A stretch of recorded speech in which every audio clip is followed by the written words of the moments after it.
E convido o excelentíssimo senhor Jorge Luiz Souto Maior para fazer sua exposição.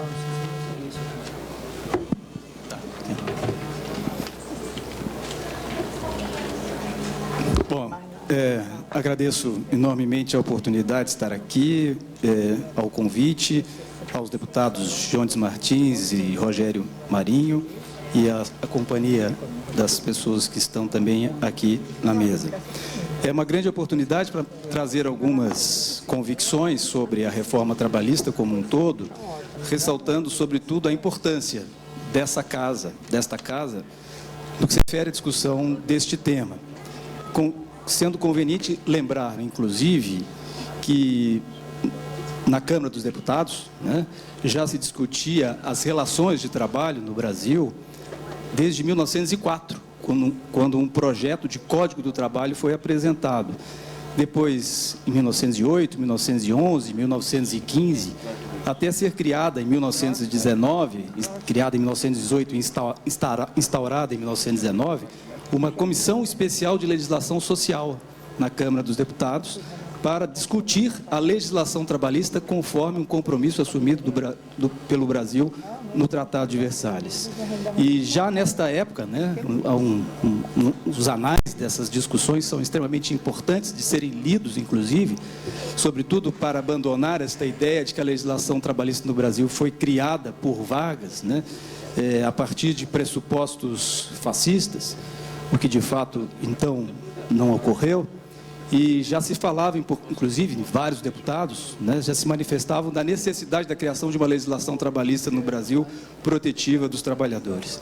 Trago comigo também, nessa esperança de trazer alguma contribuição para o tema, o acúmulo de 30 anos de estudos sobre as relações de trabalho e direito do trabalho, sobretudo num aspecto específico da história do direito do trabalho, uma atuação também de 24 anos como juiz do trabalho, e 25 anos como professor, sendo 15 anos da Faculdade de Direito da Universidade de São Paulo.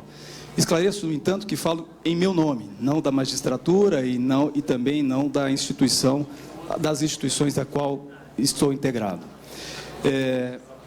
Claro, falando no meu nome, mas também trazendo comigo o aprendizado, né, de muitas pessoas com quem eu aprendi.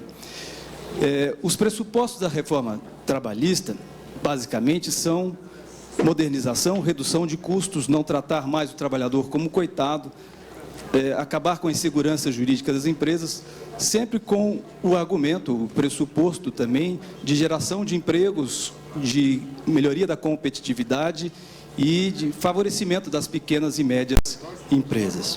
Eu não tenho tempo, né, para rebater todos esses argumentos, e se tivesse, né, teria, então, como dizer que, de fato, quem regula as relações de trabalho no Brasil, o instrumento que regula não é a CLT de 1943, que a organização sindical trabalhista no Brasil não é aquela prevista na CLT de 1943, que as normas trabalhistas não são efetivamente rígidas, já foram flexibilizadas desde 1960, até hoje são diversas leis nesse sentido, que o custo do trabalho é um tema, digamos assim, ilusório, fugidio da função efetiva do direito do trabalho, que o direito do trabalho não trata o trabalhador como coitado, na verdade, organiza um modelo de produção capitalista, e que, na verdade, nós temos, então, uma evolução histórica muito importante de ser conhecida, do que representou efetivamente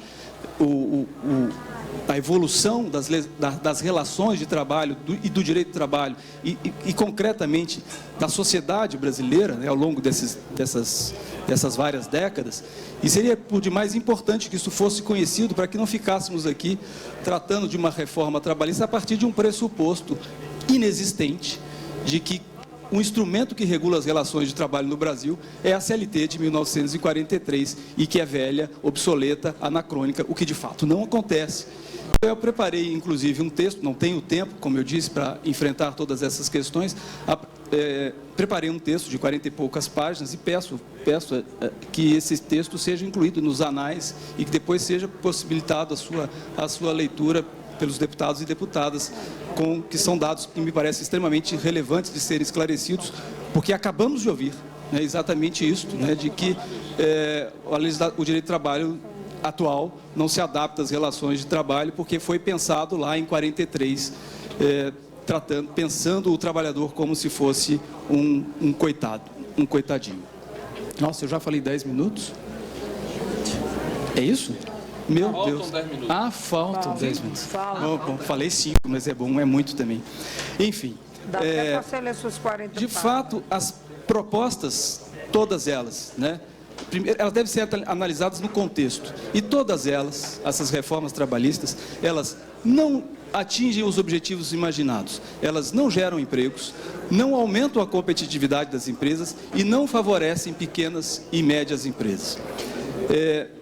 No que se refere ao trabalho intermitente, propriamente dito, aquele que nos diz respeito nesta comissão, do PLS 218, que tem como propósito básico a possibilidade dos empregadores pagarem os trabalhadores pelo tempo efetivo trabalhado, né?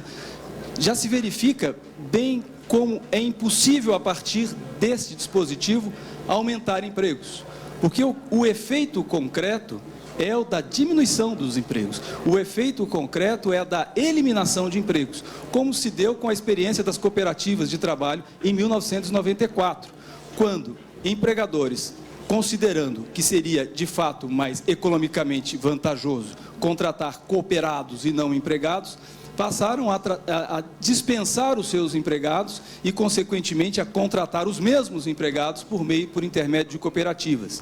E aqueles que antes eram empregados passaram a trabalhar na condição de cooperados, sem limitação da jornada de trabalho, sem férias, ou seja, sem as garantias trabalhistas previstas constitucionalmente.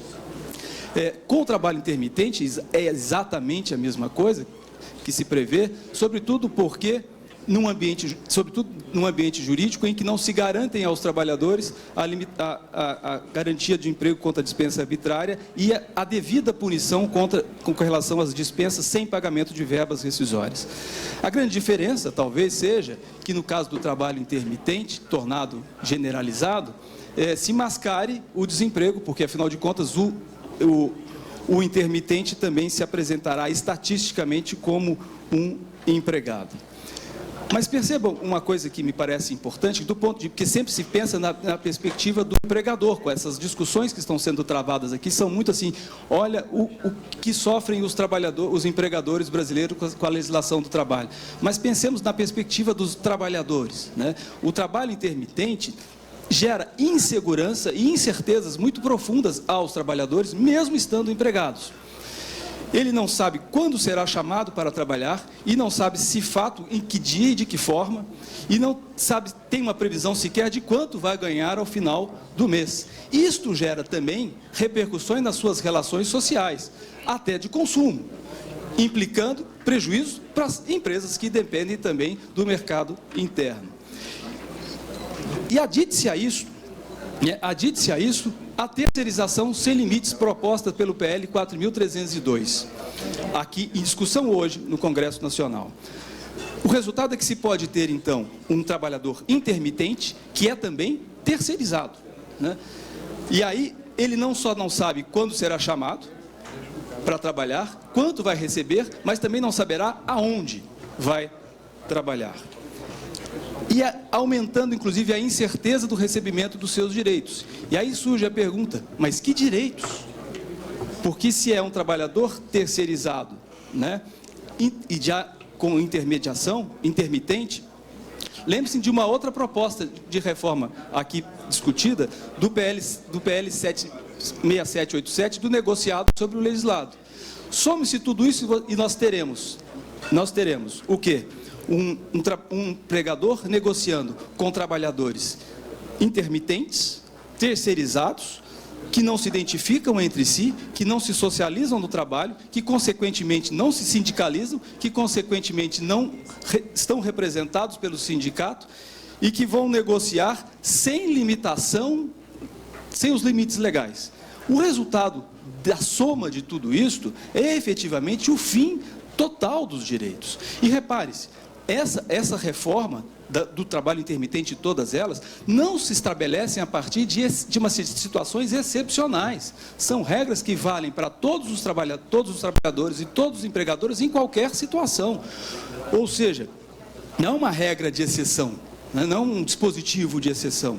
O efeito disso é a transposição plena de um modelo em que há empregos efetivos e duradouros com direitos, para um modelo de trabalhos temporários, intermediados, até por quarteirização e sem direitos. O contexto geral que se apresenta futuramente, se aprovada todas essas reformas, é desemprego estrutural, terceirização ampla, negociação sem limites, contratos intermitentes ou a tempo parcial, com rompimento de vínculos sociais e políticos dos trabalhadores, fragilização dos sindicatos, e tudo isso está acompanhado pela proibição do exercício do direito de greve. Ou seja, é a retomada do século XIX. E como que retomar ao século XIX pode ser considerado algo moderno?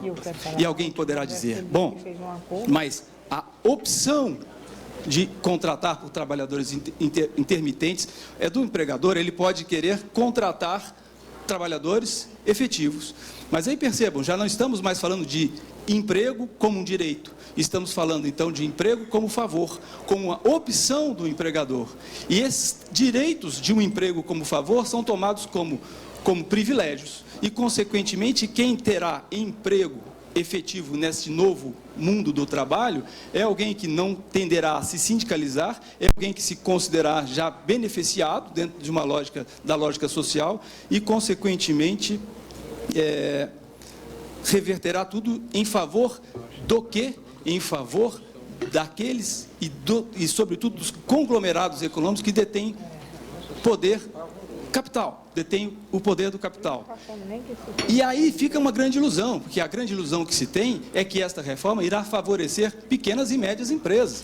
Se nós fazemos uma reforma que reforça o poder do capital sobre o trabalho, que reforça o poder dos grandes conglomerados econômicos, as pequenas e médias empresas só podem ser conduzidas à mesma lógica de submissão do trabalho e, consequentemente, ao capital. É corriqueiro, por exemplo, nas relações de terceirização, empresas de prestação de serviços que se submetem, né, a ganhos de uma tomadora de serviços que não são suficientes para pagar sequer os empregados.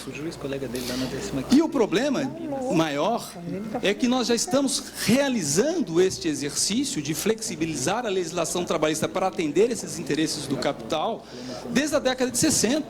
São diversas iniciativas já tomadas nesse sentido e todas essas iniciativas se reverteram no mesmo quadro. Um quadro de aumento do desemprego, não melhora da economia, de sofrimento da classe trabalhadora, né?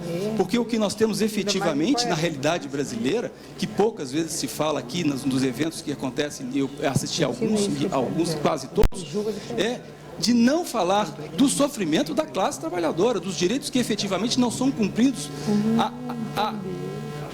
abertamente, de jornadas excessivas, de terceirização que atinge 12 milhões de trabalhadores, terceirizados que são conduzidos à invisibilidade, que não recebem férias, que não recebem verbas rescisórias. Aliás, não precisa ir muito longe, é só conversar com os terceirizados que trabalham nessa casa, que teremos várias situações concretas de alguns que não tiram férias há mais de 5 anos. Né? Eu fiz isso assim, em 2015, num documentário encomendado pelo grupo de pesquisa Trabalho Capital, né? Exatamente isso, essas entrevistas estão aí fixadas no YouTube para quem quiser assistir, né? Pessoas que trabalham na Justiça do Trabalho, que trabalham nas instituições públicas brasileiras, terceirizadas, sem receber verbas rescisórias, sem receber direitos e sem tirar férias há vários anos. Então é esse sofrimento, né, que precisa ser percebido dentro de uma contradição, inclusive, que precisa ser destacada, de que é a contradição de que no mundo do desemprego, as pessoas que detêm emprego morrem de tanto trabalhar. Né? E, consequentemente, essas reformas pensadas nessa perspectiva, elas reforçam esta lógica, elas maltratam ainda mais a classe trabalhadora, porque tomam a classe trabalhadora como culpada dos problemas econômicos vivenciados pelo Brasil. Problemas econômicos que são reproduzidos e construídos ao longo de 500 anos de história, que não podem, dentro de um argumento fácil, serem apontados como sendo, digamos assim, como sendo decorrentes da CLT de 1943. Né? É impressionante como tudo no Brasil, quando se quer discutir seriamente as coisas, debater seriamente os problemas, as pessoas fogem das discussões as mais variadas possíveis para dizer que a culpa é da CLT. Isso realmente é uma coisa que não é possível mais numa casa séria como esta, né? Num país sério como o nosso, que quer efetivamente melhorar a condição de vida de todos e todas, continuar pautando a questão da reforma trabalhista a partir de pressupostos inexistentes. Muito obrigado.